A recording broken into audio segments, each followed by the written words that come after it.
वनी स्थित SB lawn में व्यापारी स्नेह मिलन कार्यक्रम का आयोजन हाल ही में किया गया। कार्यक्रम में केंद्रीय रसायन एवं उर्वरक राज्य मंत्री श्री हंसराज अहिर, विधायक संजीव रेड्डी बोधकुरबार, तारेंद्र, जिला अध्यक्ष राजेंद्र डांगी तथा अन्य पदाधिकारियों की उपस्थिति होकर इस वक्त केंद्रीय रसायन एवं उर्वरक राज्य मंत्री श्री हंसराज अहिर सहित अन्य मान्यवरों का पुष्पमाला पहनाकर स्वागत किया गया। स्वागत समारोह पश्चात केंद्रीय रसायन एवं उर्वरक राज्य मंत्री श्री हंसराज अहिर ने कार्यक्रम को संबोधित करते हुए अपने विचार रखे।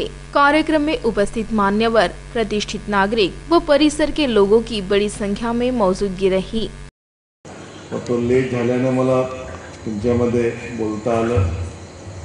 तसे नायगाव पाशी विजय पेदुरकरजी मला अडवलं आणि गावात घेऊन गेले। आता मी जरा वेळेवर आलो असतो। मी तुम्हाला शुभेच्छा देतो, दिवाळीच्याही देतो, नवीन वर्षही आहे। सुदैवाने आज तुळशी लग्नाचा आजपासून कार्यक्रम सुरूही झाला आणि असे विविध कार्यक्रम आपल्या देशामध्ये भारत संस्कृतीमध्ये होत असतात। म्हणून आम्ही काही ना काही निमित्त शोधत असतो। आम्ही आता यामध्ये आमचा स्वार्थ आहे की नाही ते तुम्ही विचार करायचा, परंतु आम्ही तुम्हाला भेटलो पाहिजे, आमचं कर्तव्य आहे। आपल्यापैकी अनेक लोक आमचे मतदार आहेत, आम्हाला मतं मिळवून देतात। आम्ही देशातील राज्यातील सभागृहात बसतो जाऊन,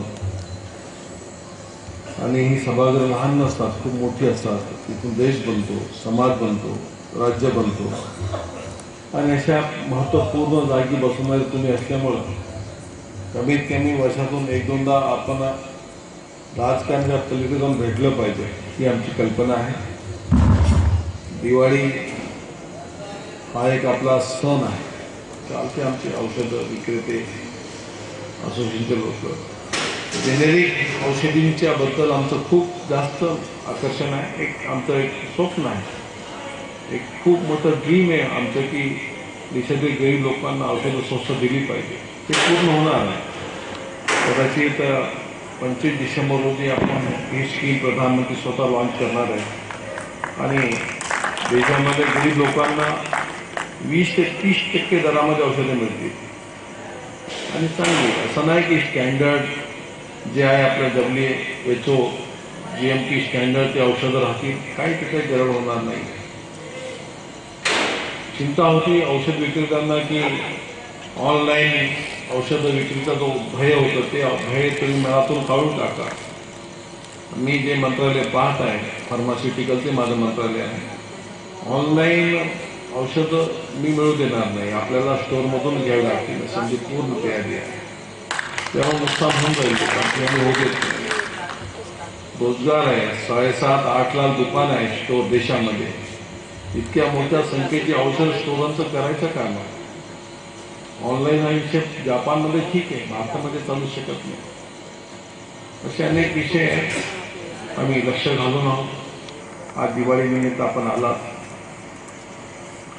अजून काही सूचना असू शकतात आपल्याला, मी ते घेईन, पण आज एवढंच बोलेन की एक गणपती म्हणून माझे मित्र आमचे आमदार श्री संजीव रेड्डीजी किंवा मी खासदार, राज्यमंत्री आणि सर्व पदाधिकारी आपल्या सर्वांचे आम्ही कर्जदार आहोत। तुम्ही आम्हाला मोठे केलं, आमच्या पक्षावर विश्वास दाखवला, आम्ही खासदार, आमदार, मंत्री झालो आणि त्यानिमित्ताने केव्हा आपली अशी भेट तरी व्हायला पाहिजे की भेट आहे आपली, आणि या निमित्ताने सर्वांचं स्वागत करतो। आणि आपण आलात त्याबद्दल मला फार आनंद आहे। दुःख एका गोष्टीचं की मी थोडं जास्त लवकर आलो पाहिजे होतं, तुमच्याशी बसलो असतो, समोर बोललो असतो। ती संधी माझी आज नाही आहे, परंतु भविष्यात परत भेटीन, आपल्या लोकांशी चर्चा करेन। पत्रकार आहेत, डॉक्टर्स आहेत, वकील आहेत, व्यापारी आहेत, उद्योगपती आहेत, काही विद्यार्थी पण आहेत, त्या सर्वांचं मी ऐकून घेईन, परत येईन।